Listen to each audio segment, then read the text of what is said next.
All right, let's be honest. If you've ever set foot in a gym, you've probably asked yourself the big one. Am I training too much? Or am I not training enough? It's a huge question, and it can literally make or break your progress. Well, today, we're going to finally answer it, and we're going to use science to do it.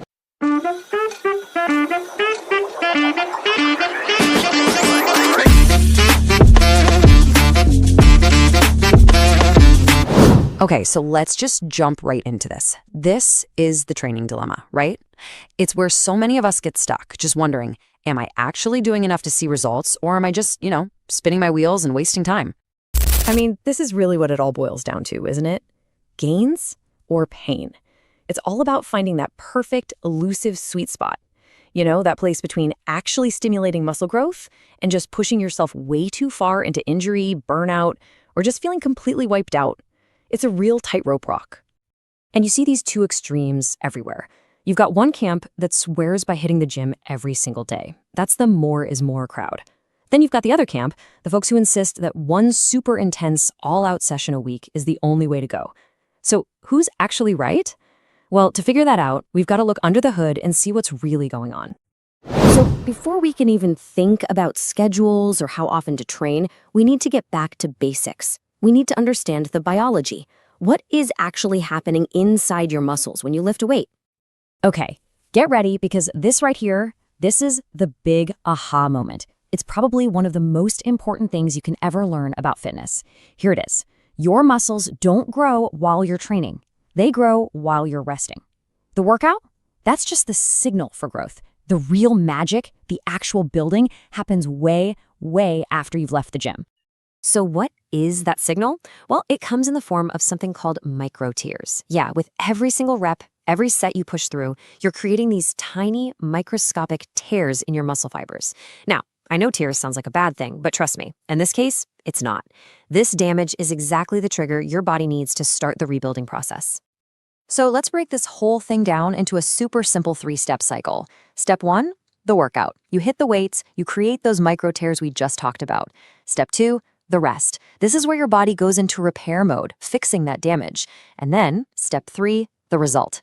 And here's the cool part. Your body doesn't just patch things up to how they were before. Nope, it overcompensates. It builds the muscle back even bigger and stronger so it's ready for that same stress next time.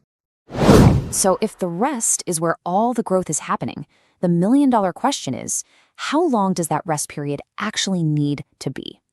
This brings us to the golden rule.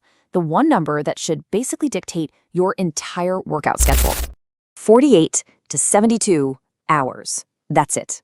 That's the number. This is the science-backed golden window for muscle recovery. You need to burn this number into your brain because, honestly, understanding this one little detail changes absolutely everything. So, what does that actually mean for you in the gym? It means that after you train a muscle group, let's say you hit your chest hard on a Monday, it needs 2 to 3 full days to go through that whole repair and rebuild process. If you hit it again before that window closes, you're essentially tearing down a construction site before the foundation has even set. You're just breaking down muscle that hasn't even finished rebuilding itself stronger. Now, of course, that 48 to 72 hour window is a super powerful guideline, but it's not set in stone. Think of it more as a starting point. There are things that can affect it, right? How hard was your workout really? Did you get a good night's sleep? And did you actually eat enough protein to give your body the building blocks it needs? All of these things can make your personal recovery window a little shorter or a little longer. All right, so we've got the science down. Theory is great, but let's talk about putting it into practice. How do we take this golden rule of recovery and actually build an effective, real-world workout week around it? Just take a look at this sample schedule for your chest. So, let's say you train chest on Monday. Boom, that's your stimulus. Then you give it Tuesday and Wednesday completely off. That's the recovery phase. By the time Thursday rolls around, you're well past that 48-hour mark. That muscle is fully repaired, it's stronger than it was before, and it is primed and ready for round 2. So, here's the big takeaway, the thing you need to remember. When you put all of this science together, it points to one clear answer. The sweet spot, the optimal frequency, is hitting each muscle group about twice per week. That's the magic number. This approach perfectly respects that recovery window, letting you consistently trigger growth without ever slipping into that dreaded overtraining zone. And there you have it. It's really that simple. No more guessing, no more bouncing between the more is more and less is more camps. You now have the scientific blueprint for how your muscles actually grow. So the only real question left is, now that you know this, what are you going to change? Okay, let's talk about the big one. How many days a week should you actually be training? The internet is just flooded with all sorts of answers, right? Well, today, we're going to cut right through all that noise. We're going to build a personalized roadmap to find the perfect training frequency for you. You know, this is the question everybody asks. Is it 3 days? Is it 5? Do I have to be in the gym every single day? We all want that one simple magic number that's just going to unlock all the progress. But what if I told you the real answer isn't a number at all? Exactly. See, the most effective way to train is completely personal. It's not about finding some universal secret. It's about understanding your own body and, this is the big one, where you are in your fitness journey. And to figure that out, we need a kind of roadmap. And here it is. I want you to think of your training history like a map. Before you can figure out how often you should be training, you first have to find your dot on the map. Where are you right now? Are you just starting out? Have you been doing this for a little while? Or are you a seasoned pro? So we can pretty much break it down into 3 stages. The first 6 months, that's your beginner phase. Then, from about 6 months up to 2 years, you're in that intermediate zone. And if you've been training consistently for more than 2 years, congratulations, you're what we'd call advanced. And each of these stages plays by a totally different set of rules. If you're a beginner, your focus is completely different. Your body just isn't ready for crazy, intense daily workouts. The number one priority isn't to annihilate your muscles, it's to teach them. That's why 2, maybe 3 full-body workouts a week is the absolute sweet spot. You're learning the movements, getting the form right, and, just as important, you're building the simple habit of just showing up. All right, now for all you intermediate folks, this is where things start to change.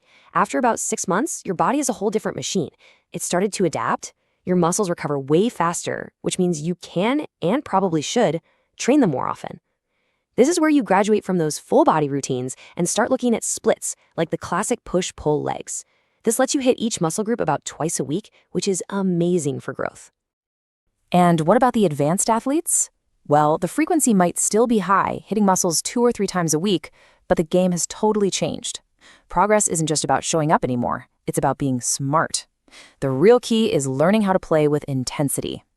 This is where you start bringing in the fun stuff. Advanced techniques like supersets, drop sets, or even planning out phases of heavy and light training to keep shocking a body that's gotten very good at adapting.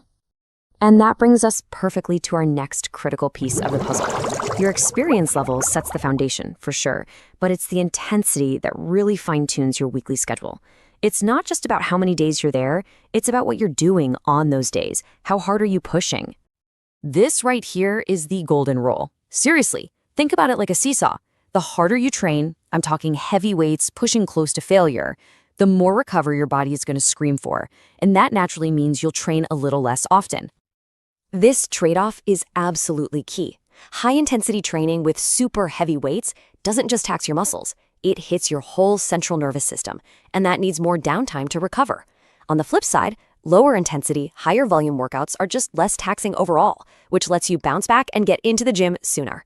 Neither one is better, by the way. They're just different tools for different goals.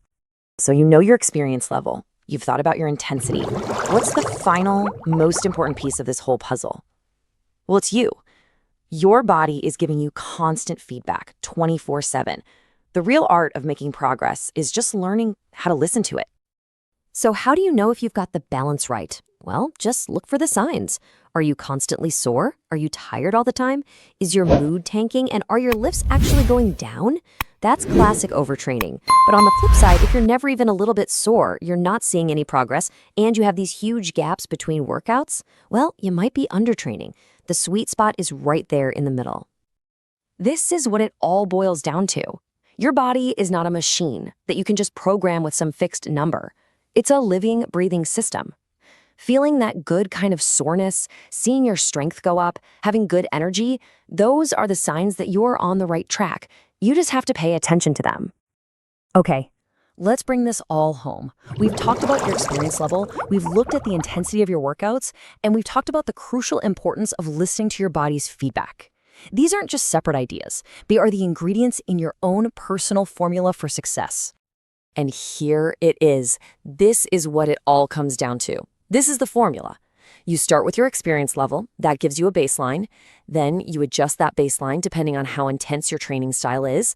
And finally, you fine-tune it day after day, week after week, by listening to the feedback your body is giving you. That is how you find your perfect training frequency.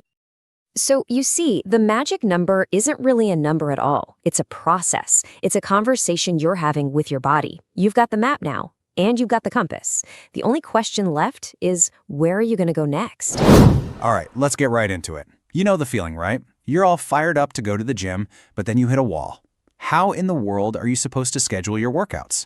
You hear about full body, upper/lower, push/pull/legs, and honestly, it can get super confusing fast. So let's cut through all that noise and figure out which workout split is actually the right one for you. Yeah, this is the big one, isn't it? Everybody wants the secret formula, the single best way to train to get the best possible results. And honestly, the real answer might surprise you. But before we get there, we got to break down the most popular and most effective options out there. And we're going to kick things off right at the beginning. This is the most straightforward, and for a whole lot of people, probably the best place to start, the classic full body routine. The beauty of this one is just how simple and effective it is. You're in the gym 3 times a week, and in every single session, you're training your entire body. The classic Monday, Wednesday, Friday schedule is popular for a reason. It builds in a full day of recovery between workouts, and that rest is non-negotiable for repairing muscle and actually getting stronger. So who's this for? Well, it's pretty much the gold standard for beginners. It lets you build a really solid foundation and get the hang of all the main exercises without having to basically live at the gym. It's also an absolute lifesaver for anyone with a crazy schedule who can only carve out 3 days a week. You get a massive bang for your buck with this setup.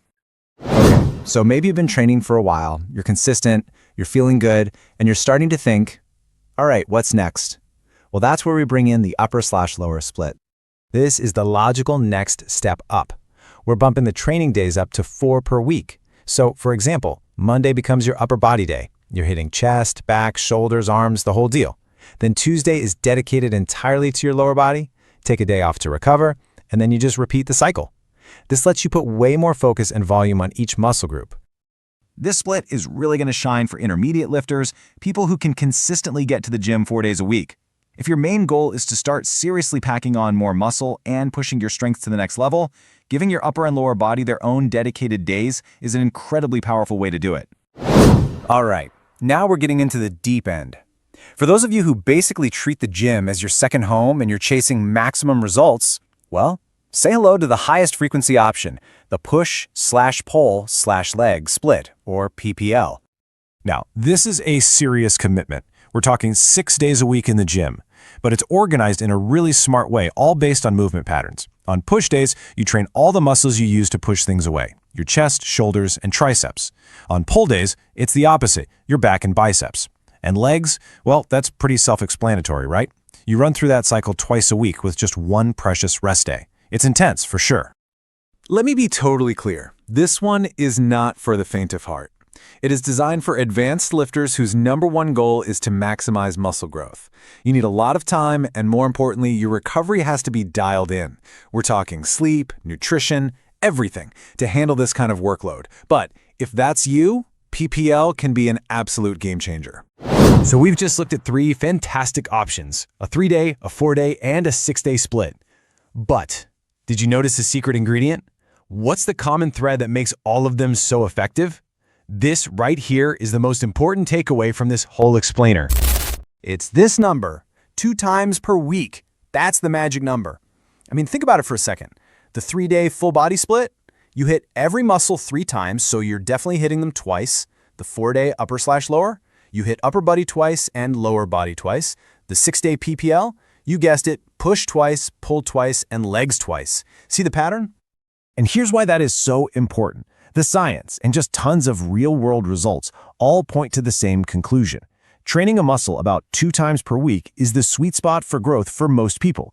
Yeah, you can still make progress training a muscle only once a week, but hitting it twice seems to be where the magic really happens.